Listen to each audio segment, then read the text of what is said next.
Well, good evening, everyone. Welcome to After Hours. We're getting really big around the town. We're pretty much up there with Joe Rogan now, in case you're wondering. And recently, we've even heard from people like Ellen who are struggling in her profession, who wants to come and attend After Hours and join us here. So, Oh my. and on that note, we have a special but not so special guest because he's appeared before. Welcome back to the studio, John Kay. Thanks for having me. Highly requested. I'm back by popular demand. Back by popular demand. And to the lovely Lisa. Glad Who's you're here always with highly us. requested. Yes, number one. So welcome everybody, and we're looking forward to this evening. First, before we begin, I want to give a huge shout out to one of our loyalist fans, the other John, and thank you. Thanks for even what you just put in the comments for tonight around the questions that we asked. And we're going to get to your thoughts too, John, and what you shared in just a little bit. But on Sunday, it was pretty neat. We got to hear a great message that some will interpret was on how to have a better sex life. That's what they took from it. Yeah. You come to church and you learn about sex. It's a pretty good deal. Yeah. But that was actually in light of the whole thing of what does Jesus do? How does he change your life? Even from everything from small to large, what does it mean the more that we have him, we experience him, how everything comes alive again? And then it was awesome. We got to participate. Well, we weren't baptized, but we got to witness, I should say, your baptism on Sunday as well. Yeah, that's pretty exciting for me. Yeah. So let's just start with that then. What were your thoughts and emotions on Sunday? Oh, I mean, I even was asked to speak right after Tom spoke, gave his sermon, and I had to kind of pull it together, right? I was so nervous inside, and that was largely because it was just so emotional. I just couldn't, I didn't expect it to be that emotional. And as I was telling you guys afterwards, after I left church and I headed out to go have a drink, uh, there was this peace that was over me that I didn't expect as well. Just peaceful. Really strange. Well, I didn't expect that you would be so emotional. Yeah. Like it makes sense, obviously. In fact, I had all these things I didn't wanted think to say, and I think I said 1/4 of them. Oh, It all really? came out wrong, because That's so I interesting. just kind of just blanked at that point. Then it was mostly because I was starting to tear up a bit. Yeah. But a lot has happened to you in the past year. Like it's actually a significant life change or life changes that have unfolded. And I think it's fair to say it was probably through a way you weren't really expecting. Yeah, it was. There has been a lot of change, and that led me to this moment, really, right? Uh, and there's a lot that we could possibly talk about that, and we don't necessarily need to. But the biggest thing I would say is just waking up one day and thinking, well, that's not working.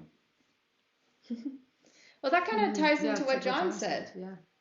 I'm just thinking that. where he said he was lying in bed just thinking, what am I doing? Seriously. Yeah, I can, when I read what's on the screen, I thought, wow, that could have been me writing that, for sure. What rattled you a little bit in life, Lisa? Like what evoked change? It doesn't necessarily have to be this dramatic moment or anything like that. But what was it that kind of shook you and said, there's got to be something more? I think for me, when we're talking about like our earlier encounters with Jesus, I think for me, I mean, I got baptized when I think I was 12 or 13. I mean, I was baptized in the Catholic Church as a small baby, similar to you, but chose to be baptized at 12 or 13. And I don't think that was inauthentic. I think there was something real in that, and there was something that was already starting in my heart and something true in that. But I would say like where it really started to hit me, I would say a real encounter with Jesus where it was like, this is shifting and changing kind of everything about how I see myself in my life. was a similar kind of moment like you had and what John is saying here, where I just similar kind of question where I just went, this is my life. Like I just thought, this is it. Like, and it was actually when my wrestling with having kind of lived a Christian life for a time. Yeah, And I've going, been raised with. Yeah, and going, okay, so if I'm this kind of Christian person and I'm doing all these things, and even at the time I was attending Bethel and I'd even gone through a few CFMs and things like that. I'm going, okay, I'm doing my life here, I'm living, working through some of these things, even in the gospel as we're learning, and I'm somewhat unhappy here. And this is it. This is life. This is just what my life is supposed to be. And I'm unhappy, and this is all I have, and wanting that's something it. else, right? Yeah. Wanting And I something remember more. thinking, this can't be. This doesn't line up. This doesn't make sense. Where is Jesus? It was just kind of like hitting that wall too. A similar thing. What is this all about? It's And kind of, there was wrestling with that. It's interesting even in life because you shared this a little bit, but we can achieve everything. We can have even what society paints a picture of as this is now I'm living. Now this is going to be life, or this is really living. And we can attain all of those things and have it and still feel this. That's it. Yeah, I was hoping for something more. Yeah. I agree, and I think that the point is that this was, even when I was saying that this is it, I recognized even back then that this was a life of privilege. I mean, I had a great job, kids, friends, everything was great on the surface, right? It's not like someone was abusing me or I had lost my job or, there was no real problem on the surface. Yet at the same time, it's at the height of everything being so great that I felt the lowest. It's not the weirdest thing. It's not weird at all. No, it's usually when it happens, right? Everything crashes. I get that. So Tom said this back when years ago when the series began, but most people watched Suits back in the day, and everybody wanted to know why were you drawn to that? And one thing I'll never forget Tom saying about it is that I'm pointing like this because he's in the background today doing tech support. He's a tech guy. No. But he said everyone relates to that show because you feel like a fraud. Everybody's a fraud. Mike's a fraud, right? Yeah. And I think it's even that. Like, you can be getting all the biggest things, or people can perceive you this way, and it feels like I'm a fraud. I'm not being real. I know for me that was a huge thing. I felt like I'm one way, one place, but nothing's aligning. Like, and then I'm skipping town to go be somewhere else because I couldn't actually deal with the reality of who I am. So I was always trying to escape that to some degree. Yeah. And so I think there's a lot of that that's tied up in it. Yeah. We want to know if you're listening, so maybe chime in and say hi. And also first encounters or some sort of special memory, something that maybe sparked your interest in Jesus or helped you begin on that journey. That's kind of what we're after tonight.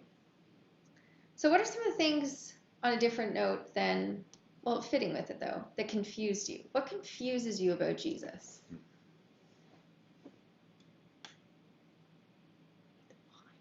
Are you supposed to go? Yeah. What confuses you about Jesus? Like in our earlier encounters? Yeah. Do you got something? What's confused you? Well, You because this is mentioned my one big thing. well, this Yeah. is my early encounter. I would say not my early encounter, but I'm young at it. Right, I have a lot to learn still. Yeah. I would say the hardest thing to accept when I was at the over the last couple of years is the idea of letting go of control. That's the main thing. Because what did a life look like if you had to give up control? Scary, right? To me, that's scary because my life was always in control. In fact, to the point where whenever I had a problem, I wouldn't even tell people I'd have a problem. I was more comfortable shutting down and thinking through the problem myself because I had faith in myself in that I could solve my problem. And would you typically? I was pretty good at You're it. pretty good at it. Yeah. Yeah. You know, Like you could kind of. yeah, in fact, You had it kind of dialed so in. people would say, what's wrong, and I'd be like, I'm good, right? And I was processing, and eventually I'd get to some kind of solution. Maybe it wasn't the best solution, but it was some kind of solution that kept me going, right? That sort of thing. And so the idea of kind of letting go of that, as that not being the most important thing, was the hardest thing to kind of let go of. That was my first step. So it kept you going. Still hard. Question though, it kept you going, but did it leave you fulfilled? No, I mean that's partly why I was always, I mean it would just allow me to get to that next step of idolizing myself and people, really, right? That's all it did, until you get to the point where there's nothing more to achieve in that framework. Right. Right? And then it was, okay, now what? Now what? Yeah. Yeah. Now I'm depressed. Yeah. The depression sinks in. What did you find confusing? I think confusing, hard, difficult for me. The biggest roadblock for me when I got to that kind of pivotal point for me, of the kind of like John Gray was saying, it was like, for me, the trust piece. I think when I got to that piece, or to that point, I realized I don't think I really trust Jesus at all. I think I've said that I have this whole time, but realizing I don't really at all. Yeah. Because when it really comes down to it, I don't really trust in the truths. Like, I don't really trust that he really loves me. I don't really trust that he is good, that he really loves me, that he's for me, that he's safe, that he's in what he's done for me. I don't trust that. And ultimately, I just don't trust that he loves me. So I do all these things to kind of skirt around it, and I don't know, but just to go, no, he really loves me. And I would hide from it, or I would, and it's so easy to say, oh yeah, Jesus loves me, it's great, I'd sing the songs at church on Sunday and all of this, but to like really confront that and go for that and try to find intimacy, and that was terrifying. Especially when you know what's inside of your heart, right? Yeah. So Tom did this analogy on Sunday, which is probably one of all of our favorites. And I remember seeing it at first when we were leading, Lisa and I and Tom, a group of young adults. And he pulled out 2 boxes like he did on Sunday, and he had these 2 boxes.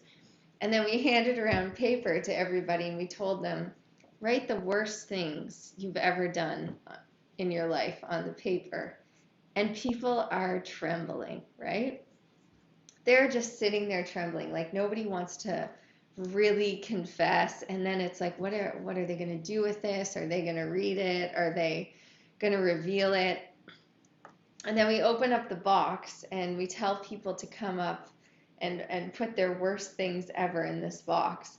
And so some people come up and they fold it and they're reluctant. And one refused to even put it in, or it's just like, I can't do this. Couldn't do it. No, because what are you going to do with this?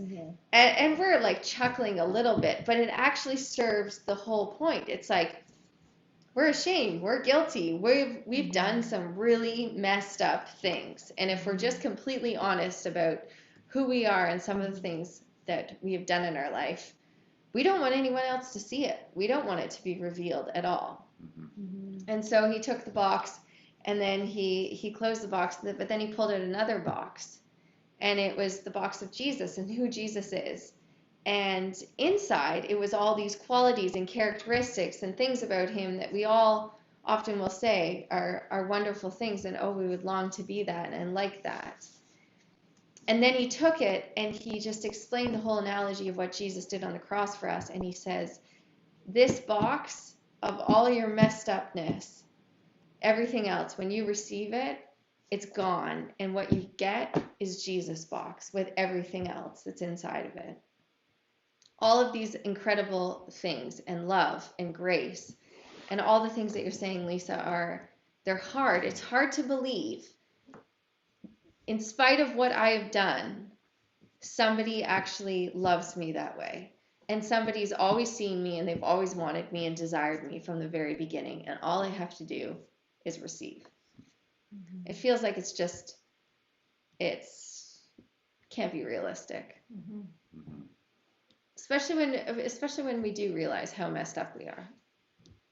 So but it's a trade. It's a powerful thing, and that starts the journey of we can come in contact with it, and we can think, oh, this is great. Maybe sometimes for some people, I think they have these initial moments where it's like, I never thought I could be forgiven of that, and Jesus would love me. But then all of a sudden, it's like, is it really true? Mhm. Or did you get angry about it? Well, that was the next point, right? Or then you think, no, I really want to earn it. But that I was gonna say something similar, and Yeah. I when I first heard that, it was the best thing I ever heard and the worst thing I ever heard all at the same time. And why was it the worst? Well, the best thing's obvious, right? Actually, the best thing is obvious, but it also is it shocked me a little bit because it kind of told me that I didn't really understand what Jesus was about before. I thought of judgment. It was I had a judgmental picture of Jesus. I don't know why I did, but I did. That's what I always Like thought what? prior to that. He wasn't happy with you? Well, will I go to heaven, really? Mm. Right? How do I pass that test? What do I have to do to pass the test? And so God will judge me, right? And so I always felt there was a judgmental component. But I was angry at that message also because I thought, okay, it's great that I'm forgiven for all those things. Mhm. Because after all, I'm not that bad. What's the worst thing I've done? I mean, there's some pretty bad things. But What is the worst thing? No. but I can think of people doing some pretty nasty things out there. Mm-hmm. Really bad things. They're forgiven too. All their stuff is going into that box as well. It's not really fair. Yeah, so that was my first reaction to that story, right? When I heard it prior to, Sunday service, right? I'd heard it once. Did you ever have that reaction? I don't think it made me angry as much. What if someone took away your comfort? Yeah, I think for me, it's more, how do I put this? I think I struggle sometimes. I don't know if anybody can relate to this. I'm just thinking this out loud. Sometimes I struggle with going, I don't know what this is, but I'll struggle with going, when I start to fall away and I don't want to trust, I'm like, whatever, I don't need it anyways. I'm good. What is that? I don't know what that is. Pride, I'm guessing. Yeah, something. yeah. But I'll go like, you know what? I'm good. I didn't really need it anyways. I'm just gonna do my thing. Like, that's cool, God. Like, I'll just go do my own thing. I don't really need your love. Because I got this. Yeah, but I'm getting afraid. It's like, I want all of that love so badly, but I get afraid. I don't know if I can trust it. Didn't really want it. Didn't need it. Don't really need it. I'm good. I'm just gonna go over here. Thanks. We're good. I don't really need it. How do you know that's starting to happen to you? When I do that, I know it's starting to happen when I start to get afraid, when I start to get, and even like people who know me really closely can tell. I get kind of cold, I get kind of distant. It's like, and I get very like, I'm good, I can do it on my own. I get, I just even create physical distance with people. It's like, I don't want love. I don't want love from people. I don't want love from God. It's very, I'm fine. Yeah, I don't need that. And deep down, that's everything I want. But I feel I start to get afraid again that that's not for me. Maybe it was a lie. Maybe I can't have that. Maybe he doesn't love me like that. Maybe it's not. Or maybe he's taking something from you, right? Yeah. Or maybe you're going to miss out on something. Yeah. Or maybe it did come with strings. Maybe it did come. Maybe I can't measure up. So I'm just going to not even try. I'm just going to go over here. I'm just going to remove myself from the equation and just call it a day. You know what I mean? Yeah. I hate that I do that, but that sometimes is my struggle. It's like, I would even do that like in high school. It was the classic, if I had like a best friend, we'd be thick as thieves, BFS forever, like a joke, the necklace. Yeah. As soon as they double cross me, see ya, on to the next. It was like, don't need you, moving on. Like, sorry, I'll find a new friend. Like, no problem. Like, just kind of like, I don't want to, I don't need it. I don't. Yeah. As soon as we get afraid, We've talked about this a lot too throughout After Hours. When we get afraid, we generally push away, we move away, we distance Yeah. ourselves from something instead of drawing into it and instead of trusting what's actually there. But that analogy was Mhm. very profound for me because, and I remember the very first time Tom did that, it was so profound for me because there was something very finite about like the lids. It was like once they're on, that's it. There's no more like, oh, there's one moving over here, then there's another over here, and then oh, maybe they'll like, it's just bam, it's done. And that's been one of the most, I guess, stabilizing things for me moving forward is remembering, always going back to, it's this, it's always this, that doesn't change. Right? Yours has been replaced by Yeah. this. And Yeah. some of these things in your box, they don't creep their way back in. It doesn't creep. They don't get switched. They don't get, it's done. It's finished. Yeah. Right. You think about though, your approach, even though to people just in general, right? It's like when you know at the beginning, when you know someone is for you, and when you believe that, and you know they have good things for you and they desire that for you, it actually starts to shift then, all those things. Are we supposed to chime into something? Oh no, Tom wrote that to the people. Yeah, you are all being. I thought you were very saying that to quiet. us. I thought someone was saying that to us. No, I'm sorry. Yeah, but the difference between if you know somebody's for you versus you don't believe it. If you know somebody's for you and they say something to you, it changes your It interaction really with them. does. Yeah. But if you don't think they're for you, you're But- going to distance yourself. Have you, I mean, both of you have been Christians since the very beginning, pretty much, or no? Kind of. Kind Yeah. of, yeah. I would Yeah, say I that. was raised So has in it really Christian home. changed over time for you, or has it been? Because for me, I find, sure, I was raised to be Christian, but then I kind of Yeah. wandered off. Right. Right? It was always there, but I wandered off. I put it away, Yeah. and then I brought it back in. Right? Yeah. But that's not what I'm sensing from you, and I'm just wondering then how much growth. You were almost an atheist for a bit. Yeah, I would say I was, because I was just placing, I put it aside to such a degree that I was just placing all my power into people, really, right? And forget about anything, or anything that I can't see, forget it, I'm not going to believe in, right? Simple. So to me, I'm just curious as to then how much growth is possible even for someone who's been a Christian for 20, 30, 40 years, right? That's what I want to hear your thoughts on this, but you said something that on Sunday that actually answers your question. This isn't picking apart anything, but you've been to church before. You've been to churches locally. You've heard even different messages.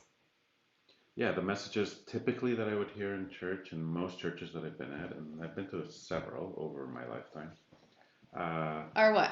are What are the always, message? I would always feel judged. Judgment is the common theme. Do better. Do better. Be And better. Rules. And it's not like I don't believe that there are rules, but it's not, the focus isn't on the rules. There's something bigger than the rules. Right? The rules are part of it, but they're part B. They're not part A. What do you think, That's Lisa? how I see it now. But. What was the question? Well, what's changed in your life? Because it's not like you've found Christianity recently, right? No, but I think it's so hard to say if, because this is the way that it would have gone. And anyways, this was the journey. But somehow I feel like if I hadn't met Tom when I did, like I had done Ashley's like, you're really messed up. You should go to Tom's Smashing Idols thing. Because I was in this really messed up relationship. And I had known Ashley briefly, and she's like, you should go to this. boss too. Yeah, Ashley was my boss, and she's like, you need to go to this Smashing Idols. Of And it was course. funny because Stu actually was in it too, which is hilarious. Stu, way back when, he wasn't even married or anything. I know. He was in it too. It was like me, Stu, and like, what, 4 others? It was a very small group. And with this random guy, Tom Rush. And it was like, I don't know, 12 years ago maybe now. And all that to say, I think if I hadn't met Tom and hadn't gone through some of that, Ashley met Tom and done this, I don't think I would probably can have continued on that path. Like I think I was going down the path of the typical kind of like done the Christian thing because my parents have now since obviously come to Bethel and are on the same kind of path and journey as I have been too with my family, but they would go to church kind of here and there. Even when we came to Kelowna, they weren't really going anywhere. The typical thing. Yeah, it wasn't really a thing for them. So I was kind of doing it myself. And then I was trying to be a young adult, figure it out. I would have done the typical, like, met a guy, been like, that was kind of something. You I probably did would way have still back gone when. to church and gone to church, maybe. Maybe, but I honestly probably would have died off. And I would have been like, yeah, it's something I kind of did. I don't know. Yeah. That would have been my guess. But it's hard to say it because this is the way it went. But that's all that to say, I think that the way that it was and where that was headed probably would have just eventually fizzled out. Mm-hmm. But I think because of what I started to encounter, it was so drastically different that that's why I joke with CFM and everything and saying it ruined my life. It really was something that took everything that I had actually kind of was comfortable in and learning and all this and flipped it completely upside down. But that's why it was so transformative and changed everything. Because I think if it had done that, I could have just went down the path and kind of gone, oh, this is kind of nice, and it would have fizzled out over time. And you know, so I was raised going to church my whole life, right? And loved my parents, and they taught me lots about Jesus. And it doesn't matter what you're taught always. You internalize things yourself, and you take things how you want to take them. And I would say that I always loved Jesus to some degree, and I believed he loved me to some degree too. But I felt like things didn't line up. It felt to me like sometimes what I was even learning in church or around me, it just didn't make sense. Like even certain things, like I wanted to be good and I wanted to be bad. And I didn't want to be like, oh, I have to live confined in this way because this is what a good Christian girl does. But then I thought it was dumb to go be rebellious and go do certain things. So I'd look at what people are doing and I'm like, I just think that's stupid. I just didn't even know any other way around it. So I always felt conflicted inside of myself. Felt like I think I'm this person, but I'm not really playing up that person. Then I found myself in my 20s doing things that I thought I would never do, but it was actually out of this attempt of, I don't know how to fit in this mold that's quote unquote Christian because I don't fit there. Mm-hmm. And it was in my mid 20s. And I kind of show up, I've shared this briefly before, broken with Tom and Kathy one day. I was like, well, I'm going to tell you what's wrong. I'm this, I'm that, I've done this, I've done that. And I realized I was preaching a lot of grace. I was even a pastor then. That's scary. That's funny. I was preaching a lot of grace, but I didn't get it. I was preaching a lot of love, but didn't understand it. And I didn't want to live misaligned anymore. And I knew there had to be something else. There had to be something else. And finally, I started to feel like the more I learned about Jesus, the more things actually made sense. Mm-hmm. And the more, to come back to something I was joking about at the beginning, the more everything came back to life, because it does make everything better. The more food tastes better, color came back. Mm-hmm. I could see things. I felt excited about what I was learning and how even things like I was pursuing so hard being an intellect and smart and all of these things, because that's really what I cared about, how Jesus just made me smarter because it removed all the fear. Mm-hmm. And how I was able to be more creative and stuff like that just started to grow. So now I sound like I'm preaching, but no, but that's encouraging. Yeah, it actually gets better and better and better. Mm-hmm. I think. What do you think? Do you think the journey gets better? Well, and I knew you through this whole journey. Oh, gee, I knew you through the 20s and then the mid 20s and then the late 20s. And it's cool because I kind of was with you partly through a lot of that and going through some of that stuff with you and realizing it's been really cool to see the shift and the change. And I always felt like for you, I always felt in some ways, Ashley, you were always like for a little further down the road. Like we're like on this trek and you're like ahead of me. And I'm like, what's up there, Ashley? And you're like, it's okay, we're good, keep going. And I'm like, are you sure? And you know what I mean? I'm asking you, like, what's going on over there? Because you've Yeah. always been like those few steps ahead of me, right? Of going, this is, I don't know, but it's okay, we're okay up here. You gotta trust me, right? And I'm going, are you sure? You know? But that's been one of the best things about friendship is that I've watched you stumble in things, but I've also watched you forge ahead and say, this is awesome. You've got to see this. You've got to see this. You've got to see this. You've got to know this. You've got to taste this. You've got to be here. And then I find myself in some of those places with you going, this is the greatest thing ever. and you now Right? but it's the same now. It's equal, right? You Yeah. encourage me to go on Yeah. because that's actually was my next question. Why do you keep going? Why do you keep going? And great things, Kathy's song. Yeah, that was true. And what you're saying is true, John. It's legalism versus real Christianity versus Jesus. There's a huge difference there. Yeah. Mm-hmm. So why do you keep going? What keeps you going on?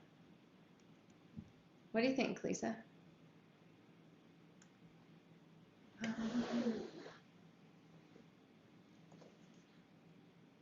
What keeps me going on? I was saying this to my mom earlier. We were talking about this together, and she was saying that, and I know she's on here tonight. She wouldn't mind me sharing some of this, but we were talking a little bit about some of the darker days of depression. That's what I was alluding to a little bit before. One of my more pivotal moments was working through some depression and realizing there's got to, like, Jesus has to meet me here. There has to be, he's got to be real here or he's not real. Like, this can't be living here. It was the same kind of thing. I've got the husband, I've got the 2 kids, I've got the whatever, you name it. And I feel lost. I feel empty. I feel sad. Where is Jesus? What does this mean? And it was that rock bottom place of realizing I need to trust him. I need to see, I want to see him. I want to know him. And starting to realize and encounter him more and more from that point forward was pretty pivotal for me. But I was talking about those kind of darker days and those times of depression and stuff like that with my mom. And we were talking about how sometimes it can feel like, she was sharing, like you're drowning. That picture of like I'm drowning and, he throws me a life raft, or I'm, standing in the forest and there's wolves attacking me and they're gnashing at me and they're eating me and everything like this. And he comes and he tries to help me. And I said, I often felt that way, those pictures, and you feel that way often. But what started to shift for me was when I started to realize that with Jesus, the picture shifts and you realize I'm actually on the shore with him. I'm not really in the water drowning. And he's going, I'm throwing you the life raft. I'm going to do this. You know what I mean? The chaos. Or, yeah, you're getting eaten. Your arm's getting off, but I'm going to save you. I'm going to rip you out of there. He's going, yeah, there's wolves there. They want to attack you. You're not going to get attacked. I'm with you. You're good. We're safe. You're okay. They're there, totally, but you're okay. Yeah, the water looks scary. It's intense. You're not going to drown. I'm right here. We're on the shore. And that's the shift of it for me, and that's what keeps me going, is starting to realize there was points where I used to feel more that I lived more in the chaos of I'm drowning all the time, I'm getting ripped apart all the time, and going, no, with Jesus, I'm safe. I'm always safe. Because even if my body, and this is what I said to my mom, even if my mind shuts down today, it just explodes. Even if my mind just... If everything fails. Yeah, or my body just totally ends. Where am I right now? I'm safe. Jesus. I'm good. I'm okay. I'm loved. I'm safe. So that has to be true right now, right? Here's a cup of tea. Yeah. And I was even thinking about this when he was during his ministry on earth. He wasn't, when someone was physically doing it well, he wasn't like, I'm coming, I'm going to help you, rah, in this chaos. He was like, I get it. You're unwell. You've got some stuff going on. I'm here. But he was like, I'm here for so much more too. And your body may be unwell, and I'm gonna help you. But there's so much more I'm here for. And there's so much more going on beyond even just this physical world and everything going on here. And I'm gonna be with you and I'm gonna help you beyond this. This more than just this and your body and all this, everything going on. And I think that's for me that's what I've been thinking about a lot lately. That's what keeps me going, is growing in that stability. That I live on the shore. I live in the forest with the wolves over there, and they're chained. They're not. They don't eat me. They don't attack me. The Yeah. waves are. You know what I mean? Yeah. Like it's. It's even, I'm calling out all my favorite things, but it's the picture of the woman that C.S. Lewis describes that can evade every pitfall and everything else Yeah. because she knows she's with Jesus. She's safe with him. Mhm. Yeah, that was awesome. What do you think, John? Why haven't you given up in a year? Well, I think what you said is awesome, by the way. And that's a huge part of it because up until recently, the messages I would hear were things like, I'm going to pray to have more money. I'm going to pray for my health. I'm going to pray for this, that, or the other, right? And then you find you might get none of it. Well, yeah, and often you don't get any of it. You don't get any Or get of it it. all And- taken away. yeah, so the idea then that I'm going to pray and suddenly, it's going to solve my financial problems. It was hard for me to kind of buy into that that's actually what it's all about. And so then what you just said, which is, yeah, those are trivial. All those are trivial, really, right? And that you have a lot more than that. So that was the first thing. That's why I haven't given up, because it's actually a lot more than any trivial problem that we have today. All that stuff could fail, and yet you're still there. Right? But the other thing for me is also, I've always wanted to just know the truth. Hmm. I'm for understanding the truth. That's all I want to know. So, so far we've been talking about all the benefits that we get out of Jesus, right? But even if we didn't get those benefits, that's independent of what the truth is, You right? just want the truth. Yeah, and so that's what I'm really after, Amen. right? And so, what is the truth? And maybe, Yeah. even if, and I'm not saying Jesus is like this, because I better understand what Jesus is, but even if Jesus was something completely different, I still want to know what it is, right? I would just simply want to know the truth. And so, so that's more of an intellectual thing, right? I just have this hunger for what's really there. What is it like? What's the truth? How does it work? So that's the path I'm on, right? That's part of me just simply, and that's the nerdy part. Yeah. That's good. Right? Yeah. But that's a big part of it. That's really awesome. I liked what John said too. John, thanks for all your comments tonight. That he says the best moments are only the glimpses of what's to come, right? That the fullness, everything.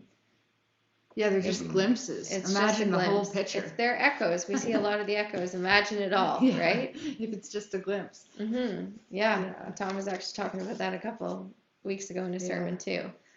Yeah, but we help each other. We encourage each other. We teach each other when we're going to fall or when we're walking away from the truth because we want to believe the lies or the illusions, which we all can go there at certain points. We need one another to say, no, look ahead and look at who Jesus is and what he's really done and what he's about. And that's what encourages us to keep going on too. So Yeah, and I've also, and I spend a good chunk of my adult life doing science, right? And so I do believe that science is powerful in figuring out truths, for sure. But it's dependent on things that you can see. It's dependent on things that you can feel. It depends on your senses, right? And so there's so much out there that you can't see. And your senses can't touch because there are physical limitations to what you're capable of. yeah. And so there's all these other truths, bigger truths out there. And so that to me is what's really exciting, right? To be able to kind of explore that truth. And see your whole being come to life. Yeah, the bigger picture. Yeah, the bigger picture. Well, it's been a good night. Thanks. Thanks to both of you for joining. Thanks, John. Thanks to all of you. Thanks to your comments in the background, Tom. Good night, everyone.